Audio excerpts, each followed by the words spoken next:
आज हम 10th class का 11th चैप्टर पढ़ेंगे। और इस चैप्टर को पढ़ने से पहले हमें इसके बेसिक चीज़ों के बारे में क्या क्या पता होना चाहिए, उस चीज़ को हम पहले पढ़ लेते हैं, फिर उसको चैप्टर को पूरा विस्तार से पढ़ेंगे। सबसे पहले हम देखेंगे कि हमारा क्या है, इलेक्ट्रिक करंट है।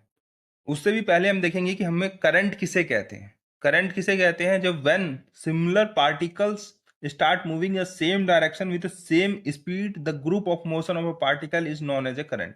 इसका कहने का मतलब ये है, जब एक जैसी मतलब एक जैसा पार्टिकल एक ही दिशा में, यानी एक जैसा पार्टिकल एक ही दिशा में समान चाल, मतलब समान मतलब एक ही स्पीड के साथ गति करता है ना, या मोशन करता है, तो उसे हम करंट कहते हैं। कैसे? मान लो यही हमारा एक पार्टिकल है, फिर दूसरा पार्टिकल ये है, तीसरा पार्टिकल ये, चौथा पार्टिकल ये, पांचवा ये।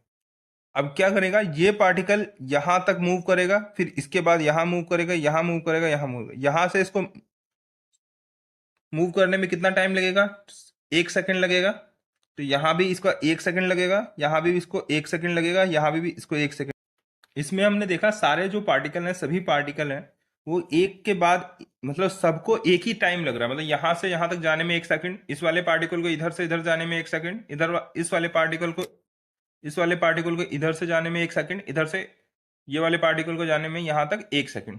यानी सभी जो पार्टिकल हैं एक समान चाल, मतलब सेम स्पीड, यहां लिखा है ना, सेम स्पीड से चलते हैं और एक ही डायरेक्शन में चल रहे हैं।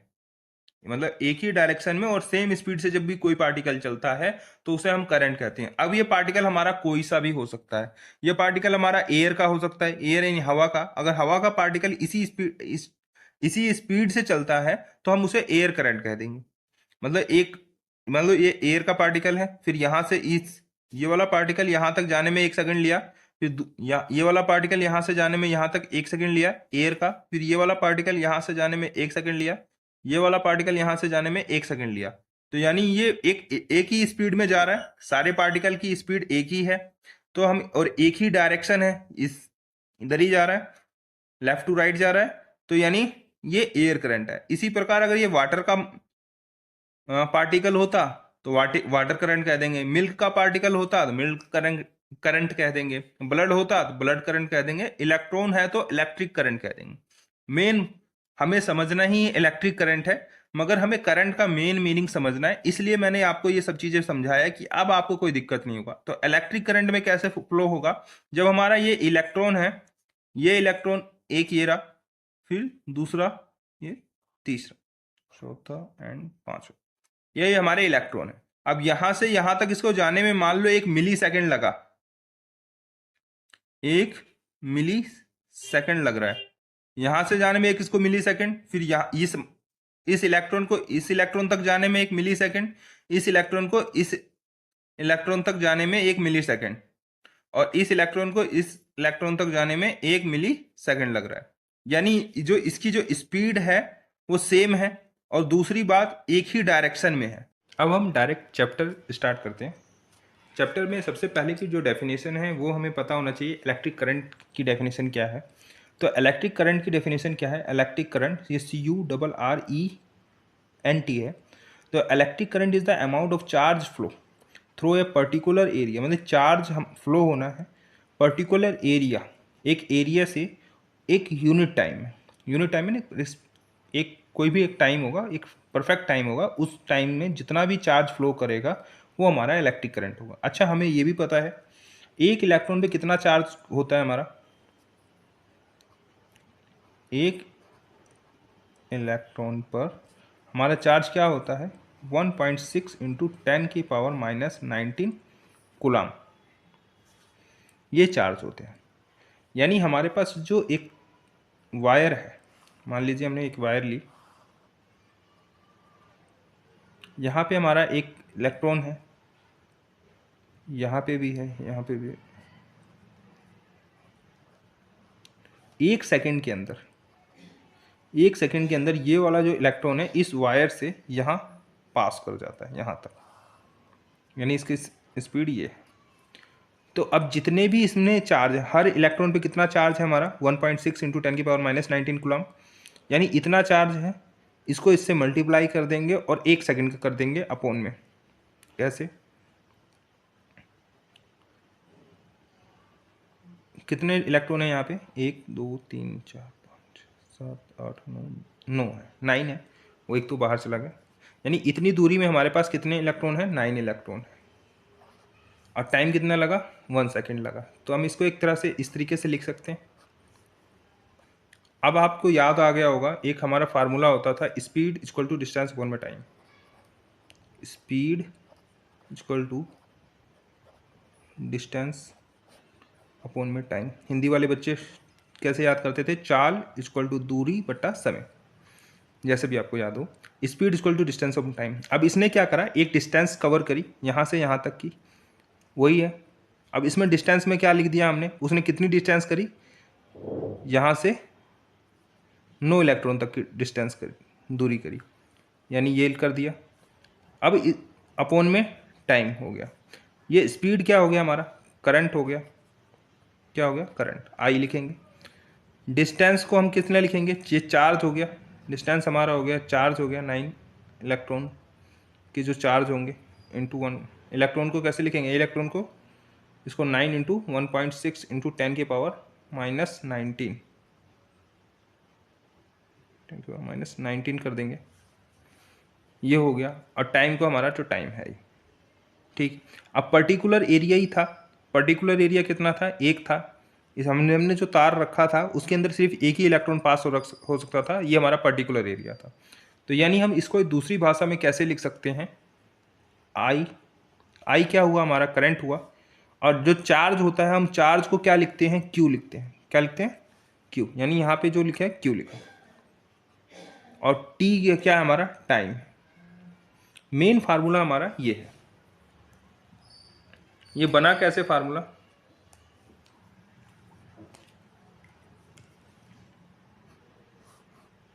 हमने इसको किससे फाइंड आउट?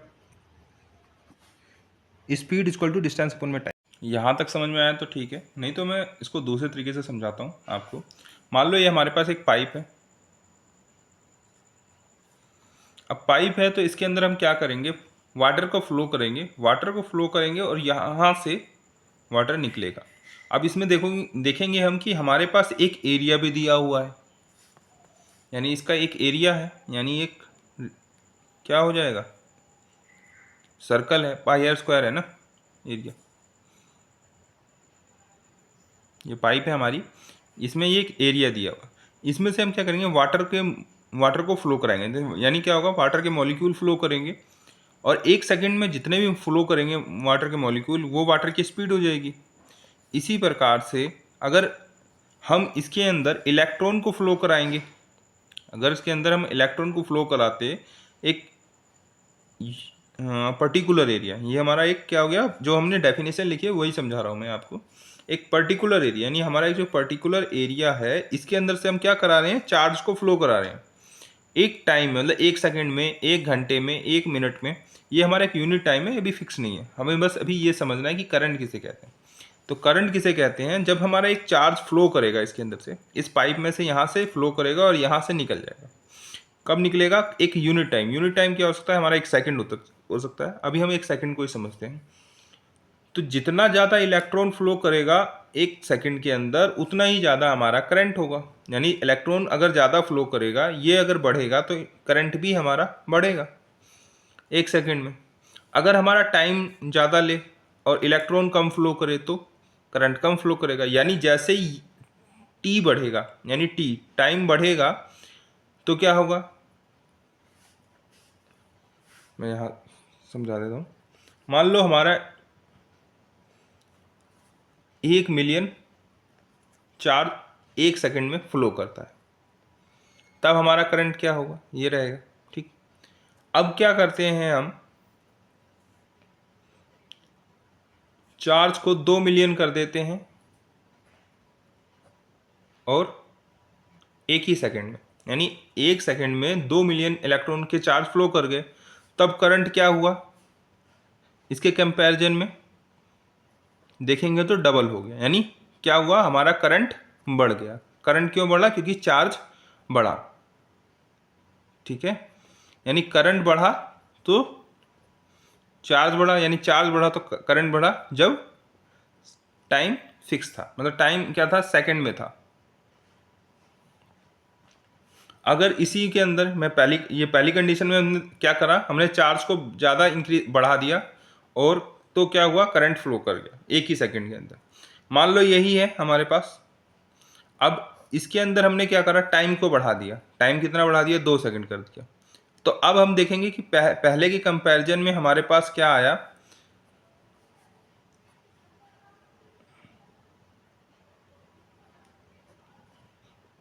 1/2। यानी इसका जो कंपैरिजन था, जो पहले था करंट, अब उसका हमारा अगर टाइम 2 सेकंड लगा तो यानी हम इसको अलग करते तो कैसे दिखता, ये हमें हाफ करंट हो गया हमारा।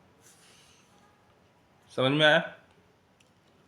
हम ये एक समझना चाहते हैं कि जितना ज़्यादा हमारा एक गिवन एरिया, मतलब पर्टिकुलर एरिया में से जितना ज़्यादा इलेक्ट्रॉन फ्लो करेगा उतना ही ज़्यादा करंट इंक्रीज करेगा।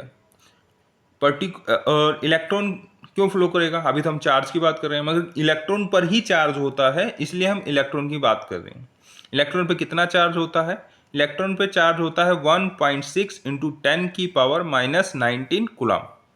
यानी हम समझ चुके हैं कि एक पर्टिकुलर एरिया से जितना ज़्यादा इलेक्ट्रॉन के चार्ज फ्लो करेंगे एक गिवन टाइम में, एक यूनिट टाइम में, उतना ही हमारा करंट होगा। ठीक है, वही हमने इसमें लिखा है। यानी हमारा जो भी चार्ज फ्लो किया, चार्ज फ्लो करके अपोन में टाइम के रिस्पेक्ट में जितना भी हमारा चार्ज फ्लो किया, यानी यहाँ से जो भी हमारा चार्ज फ्लो हुआ इस पाइप से, एक रिस्पेक्ट टाइम है। अब रिस्पेक्ट टाइम हमारा कुछ भी हो सकता है, सेकेंड हो गया, मिनट हो गया, आवर हो गया, उसी के रिस्पेक्ट में हमारा करंट फ्लो करेगा। मान लो हमारा 1 सेकंड के अंदर जो भी चार्ज फ्लो किया, 1 मिलियन चार्ज फ्लो किया पर सेकंड, तो करंट भी हमारा उतना ही आएगा जब हम उसको डिवाइड करके देखेंगे। तो अब तक हम समझ चुके हैं कि जो चार्ज फ्लो करेगा रिस्पेक्ट के टाइम में वही हमारा करंट होगा। और करंट को हम आई से डिनोट करते हैं, और इलेक्ट्रॉन के जो चार्ज होते हैं उसे हम क्यू से डिनोट करते हैं, टाइम को टी से डिनोट करते हैं। ठीक है, मुझे नहीं लगता कि अभी आपको दिक्कत होनी चाहिए। अगर एक बार है अभी भी नहीं समझ में आया तो आप एक बार दोबारा इस वीडियो को देख लीजिएगा। मैं फिर से एक बार समझा दे रहा हूँ। यहाँ से हमारा एक ये पाइप है, इसमें हमारे देखो जो हमने डेफिनेशन लिखी है बस वही है समझना। Electric current is the amount of charge flow, मतलब चार्ज एक फ्लो करेगा एक पर्टिकुलर एरिया में। एक पर्टिकुलर एरिया हो गया हमारा, यहाँ से हमने चार्ज को फ्लो किया एक यूनिट टाइम में, कितना टाइम लगा बस उसको लिखना है। मैंने चार्ज, टोटल चार्ज फ्लो, यहाँ total charge flow, total time upon में टोटल टाइम, और ये इसकी जो भी वैल्यू निकलेगी वो हमारी करंट की निकलेगी। ठीक है, अभी एक छोटी सी डेफिनेशन को भी याद रखना है कि electric current express unit called ampere. मतलब एम्पियर हम किसे कहते हैं, इलेक्ट्रिक करंट को कहते हैं। जो भी हमारा इलेक्ट्रिक करंट होता है उसको हम एम्पियर लिखते हैं। ये एक छोटा सा सिंबल है उसका, कोड वर्ड कह लो या ए लिख लो, ए जहाँ लिखा होगा वहाँ एम्पियर होगा, यानी इलेक्ट्रिक करंट जहाँ होगा एम्पियर होगा। और इलेक्ट्रिक चार्ज क्या हो गया, ये वाला कूलम। जो इलेक्ट्रिक चार्ज को होता है हम उसको कूलम की भाषा में लिखते हैं, मतलब कूलम लिखते हैं। तो यानी हम बात किसकी कर रहे हैं, हम इलेक्ट्रिक चार्ज की कर रहे हैं। अगर हम एम्पियर लिख रहे हैं तो हम बात किसकी कर रहे हैं, इलेक्ट्रिक करंट की कर रहे हैं। बस इतना ही है, इसमें कोई ज़्यादा नहीं है। यानी हम कूलम लिखा तो हम समझ गए इलेक्ट्रिक चार्ज की बात कर रहे हैं। अगर हमने एम्पियर लिखा, ए लिखा, तो हम बात किसकी कर रहे हैं, इलेक्ट्रिक करंट की कर रहे हैं। ठीक है, और एक और चीज़, अब मैं इसी चीज़ को यहाँ लिखता हूँ, ये वाला फार्मूला यहाँ लिख के दिखाता हूँ आपको। आई माने क्या होता है, इलेक्ट्रिक करंट होता है, और इलेक्ट्रिक करंट माने क्या होता है, एम्पियर होता है। यानी हम 1 एम्पियर लिखा हमने, इक्वल का था इक्वल लगा दिया। अब क्यू है, क्यू किसे कहते हैं, हम इलेक्ट्रिक चार्ज को कहते हैं, और इलेक्ट्रिक चार्ज किसे कहते हैं, कूलम को कहते हैं। ठीक, तो हमने यहाँ लिखा 1 कूलम। ठीक है, टाइम उसमें भी सेकंड में था, इसमें भी सेकंड में है, कोई दिक्कत नहीं। एक सेकंड, यानी ये हमारा क्या निकला, 1 ampere equal to 1 coulomb per second. मतलब 1 सेकंड में जितना भी कूलम फ्लो करते हैं उसको हम 1 एम्पियर की यूनिट में मेजर करते हैं। यानी इसके अंदर से यहाँ से लेके यहाँ तक 1 कूलाम चार्ज फ्लो करके 1 सेकेंड के अंदर, तो हमारे पास करंट कितना जनरेट हुआ, इलेक्ट्रिक करंट कितना जनरेट हुआ, 1 एम्पियर हुआ। ठीक है, ये वाली पाइप थी, अभी हमने समझाया था इसके बारे में। यानी इस पाइप से 1 कूलाम चार्ज फ्लो करते हैं पर्टिकुलर यूनिट एरिया से। पर्टिकुलर यूनिट एरिया क्या, यानी इसका जो फिक्स है, ये एरिया फिक्स होगा। यहाँ से जितना भी 1 चार्ज फ्लो करेगा, 1 कूलाम मतलब 1 कूलाम चार्ज फ्लो करेंगे 1 सेकेंड में, तो करंट हमारा कितना जनरेट होगा, 1 एम्पियर होगा। ठीक, अब हम पढ़ेंगे 1 कूलाम के अंदर कितने इलेक्ट्रॉन होते हैं। इसको भी मैं कैलकुलेशन से भी समझा देता हूँ, मगर आप अभी ऐसे लिख लीजिए। 1 कूलाम में कितने इलेक्ट्रॉन होते हैं, 6 इंटू 10 की पावर 18 इलेक्ट्रॉन।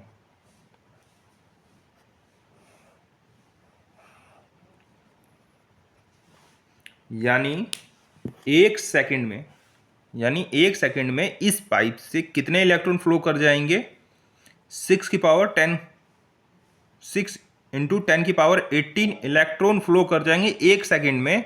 तब जाके हमारा करंट कितना जनरेट होता है, 1 एम्पियर होता है। तब जाके हमारा करंट कितना जनरेट होता है, 1 एम्पियर होता है। यानी इस पाइप से कितना फ्लो करेगा इलेक्ट्रॉन, 6 इंटू 10 की पावर 18, 6 इंटू 10 की पावर 18 फ्लो कर गया, तो हमारा करंट कितना जनरेट हुआ, 1 एम्पियर। हमने 1 कूलाम लिख रखा है। 1 कूलाम में कितने इलेक्ट्रॉन होते हैं, इलेक्ट्रॉन की हमने लिख रखा है 6 इंटू 10 की पावर 18, यानी 6 इंटू 10 की पावर 18 इलेक्ट्रॉन यहाँ से जाएंगे और इधर निकल जाएंगे कितने टाइम में, 1 सेकंड के अंदर। तो करंट हमारा कितना जनरेट हो जाएगा, 1 एम्पियर हो जाएगा। और यहाँ मत कंफ्यूज मत होना, यहाँ क्या लिखा है, 1 इलेक्ट्रॉन पे चार्ज कितना होता है, 1.6 इंटू 10 की पावर -19 कूलाम। ये -19 है, तो जब इसको माइनस हटाएंगे तो ये क्या आ जाएगा, 1.6 अपॉन में 10 की पावर 19, यानी अपॉन में आ जाएगा। यहाँ क्या है, ये पॉजिटिव वाला है। ठीक, 18 की पावर इसमें पॉजिटिव है, इसमें 19 की पावर माइनस है, इस चीज़ का ध्यान देना। तो इसमें 1 कूलाम में कितने इलेक्ट्रॉन होते हैं, हमसे कभी कभी पेपर में आ जाएगा, तो इसमें याद रखना है आपको 6 इंटू 10 की पावर 18 इलेक्ट्रॉन। यानी 1 सेकंड में अगर इतने इलेक्ट्रॉन पास हो गए एक जगह से, एक पर्टिकुलर एरिया से, या पर्टिकुलर एरिया से एक सेकंड में अगर इतने इलेक्ट्रॉन पास होते हैं, तो हमारा करंट कितना जनरेट होता है, 1 एम्पियर होता है। ठीक, मैं इसको समझने के लिए समझा देता हूँ आपको, मगर इसकी डायरेक्ट वैल्यू याद रखोगे तो ज़्यादा सही रहेगा। इसको कोई आपसे पूछेगा नहीं कि इलेक्ट्रॉन को कूलाम में चेंज करिए, कूलाम को इलेक्ट्रॉन में चेंज करिए। हमें पता है 1 इलेक्ट्रॉन में कितना कूलाम होता है, 1.6 इंटू 10 की पावर -19 कूलाम। ये क्या होता है, इसके ब्रैकेट में ही होता है मल्टीप्लाई। अगर ये इक्वल टू के इधर भेजूंगा तो क्या हो जाएगा, मल्टीप्लाई में है तो डिवाइड में आ जाएगा। यानी इलेक्ट्रॉन डिवाइड में आएगा तो क्या आएगा, 1.6 इंटू 10 की पावर -19 इक्वल टू, यहाँ 1 बचेगा तो 1 कूलाम हो जाएगा। ठीक है, अब 10 की पावर -19 है, तो ये ऊपर चला जाएगा तो प्लस हो जाएगा, +19 आ जाएगा, अपोन में 1.6, यहाँ क्या आएगा, इलेक्ट्रॉन, यहाँ 1 कूलाम। अब क्या करेंगे हम, इसमें से एक 10 को निकाल लेंगे। एक 10 को निकालेंगे तो कैसे होगा, इंटू 10 की पावर, यहाँ कितनी हो जाएगी, 18 हो जाएगी। इसमें से एक निकाल ली 1 की पावर, और 1.6 था, ये 1.6 था, इलेक्ट्रॉन है ये 1 कूलाम। अब अगर आप इसको अब डिवाइड करोगे, 0.8 आएगा। आगे भी डिवाइड करोगे तो यहाँ देखोगे कि यहाँ आएगा आपका 6.25 इंटू 10 की power 18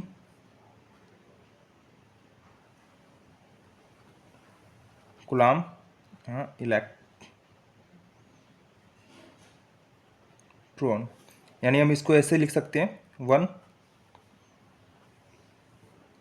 coulomb equal to 6.25 into 10 की पावर 18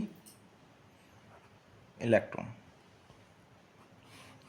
आप डायरेक्ट यही याद रखिए, एक इलेक्ट्रॉन में कितने कूलाम होते हैं 1.6 इंटू 10 की पावर -19 कूलाम, और एक कूलाम में कितने इलेक्ट्रॉन होते हैं 6.25 इंटू 10 की पावर 18 इलेक्ट्रॉन। इसमें एक छोटी सी चीज और बता देता हूं, स्मॉल क्वांटिटीज।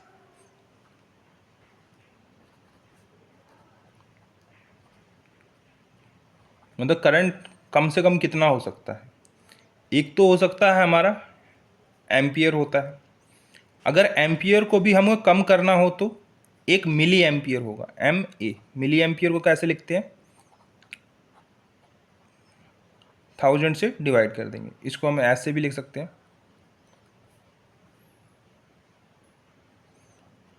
यही इसकी पावर माइनस में इंटू A। ठीक है। एक होता है हमारा माइक्रो एम्पियर। माइक्रो एम्पियर को हम कैसे लिखते हैं, यहाँ 3 थी, यहाँ पावर क्या हो जाएगी 6 हो जाएगी माइनस में। ये क्या हो गया हमारा माइक्रो एम्पियर। और ये क्या था हमारा मिली एम्पियर। ठीक। और एक और चीज़ मुझे बतानी है आपको, जो इलेक्ट्रिक करंट है ना, वो हम मेज़र किससे करते हैं, इलेक्ट्रिक करंट को मेज़र करते हैं हम एमीटर से। मैं लिख देता हूँ यहाँ, इलेक्ट्रिक करंट मेज़र किस में करेंगे, सर्किट में करते हैं। मैं अभी सर्किट के बारे में बता देता हूँ।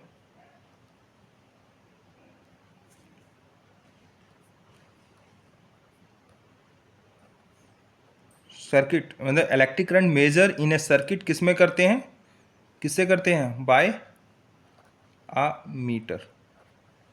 इसके स्पेलिंग थोड़ा याद रखना, ठीक है। अभी तक हम क्या क्या पढ़ चुके हैं, एक बार रिवीजन कर लेते हैं। हमने पढ़ा है I equal to Q upon में टी।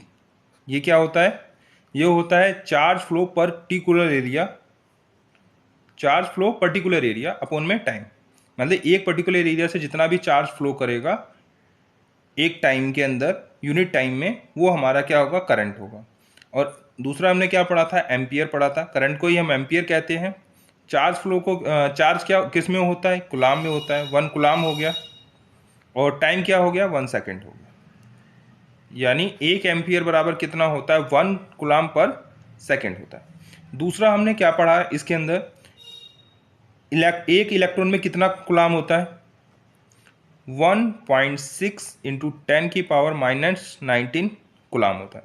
और एक कूलाम में कितने इलेक्ट्रॉन होते हैं, ये भी हमने पढ़ा 6.25 इंटू 10 की पावर 18 इलेक्ट्रॉन होते हैं। 18 इलेक्ट्रॉन होते हैं, ये 18 पॉजिटिव होता है। यानी इसको मैं यहाँ साफ साफ लिख देता हूँ, 1 कूलाम इक्वल टू 6.25 इंटू 10 की पावर 18 कूलाम। एक तो ये पढ़ा हमने। दूसरा हमने क्या पढ़ा इसके अंदर, इलेक्ट्रिक करंट को हम मेजर किससे करते हैं, एमीटर से करते हैं। ठीक है।